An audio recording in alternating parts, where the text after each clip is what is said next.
వీళ్ళు అంటే వర్క్లో ఉన్నప్పుడు బాగానే మాడతారమ్మా, స్టేజ్ మీద తక్కువ, స్టేజ్ మీద వచ్చేంత వరకు బాగా మాట్లాడతారు, ఇక్కడ కొంచెం కొంచెం తగ్గుతుంది అనమాట.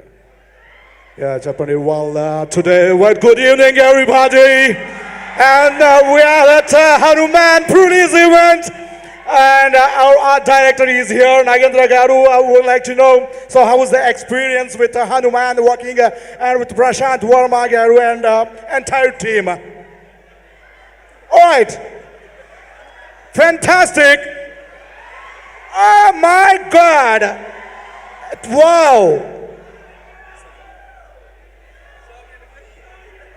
నేను ఏం లేదండి, నిన్న నైటే నాకు ప్రశాంత్ గారు ఈ సినిమా చూపించారు.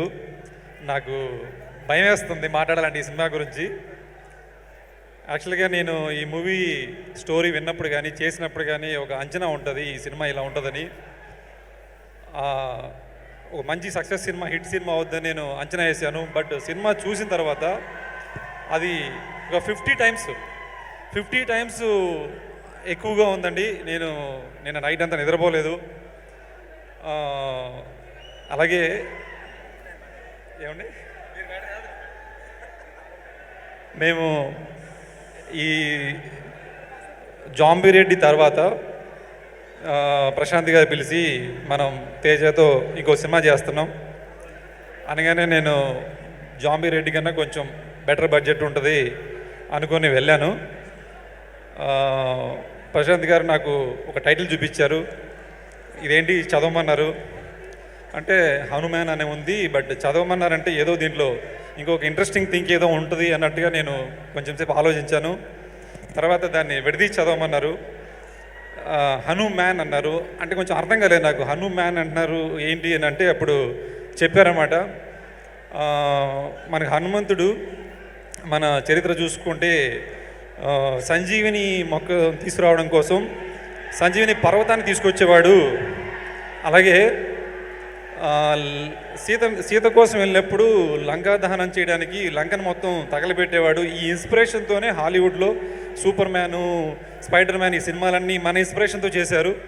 మనకే ఒక సూపర్ మ్యాన్ ఉన్నాడు, ఆ సూపర్ మ్యాన్ మీద మన సినిమా చేస్తామని గురించి నాకు చాలా ఎక్సైట్ అయిపోయానండి. తర్వాత వెంటనే తేజ వచ్చాడనమాట. నేను అనుకున్నాను తేజ ఇప్పుడు బాగా కళ్ళు పెంచేసి చాలా బలంగా ఉంటాడు హనుమాన్ సినిమా అనుకున్నాను. జాంబిరెడ్డి కన్నా ఇంకా చాలా సన్నగా అయిపోయాడు.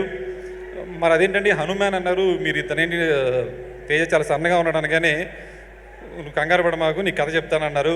కథ చెప్పారండి. కథ చెప్పగానే నాకు బడ్జెట్ గురించి అడగాలనిపించింది. బట్ ప్రశాంత్ గారిది ఎలా ఉంటుందంటే బడ్జెట్ విషయంలో ఎవరిని ఇబ్బంది పెట్టరు, కానీ ఎక్కడ కాంప్రమైజ్ అవ్వరండి. అంటే ఎవరిని ఇబ్బంది పెట్టకుండా కాంప్రమైజ్ అవ్వకుండా చేయడం అనేది చాలా టఫ్ జాబ్. అది మాకు ప్రశాంత్ గారితో చేయడం అనేది చాలా ఎనర్జీ ఇస్తుంది. అలాగే ఆయన ఒక వర్క్షాప్ లాగా క్రియేట్ చేశారండి.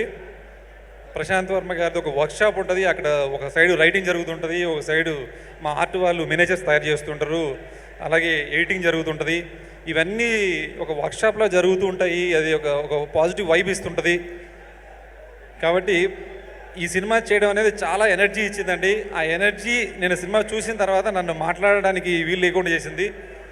అలాగే మా ఈ సినిమాకి అంటే చాలా చిన్న సినిమాగా స్టార్ట్ అయ్యి చాలా పెద్ద హైప్, అంటే ఈరోజు చిరంజీవి గారు వచ్చి మమ్మల్ని బ్లెస్ చేసేటువంటి స్థాయికి వచ్చే సినిమాకి నాకు చిరంజీవి గారు రావడం చాలా సంతోషంగా ఉందండి. దానికోసం మా ప్రొడక్షన్ హౌస్కి కానీ ప్రశాంత్ గారికి కానీ నేను ప్రత్యేకంగా థ్యాంక్స్ చెప్తున్నాను. థ్యాంక్ యూ అండి. Thank you so much Nagendra గారు ఫర్ ఆల్ యువర్ ఎఫర్ట్స్.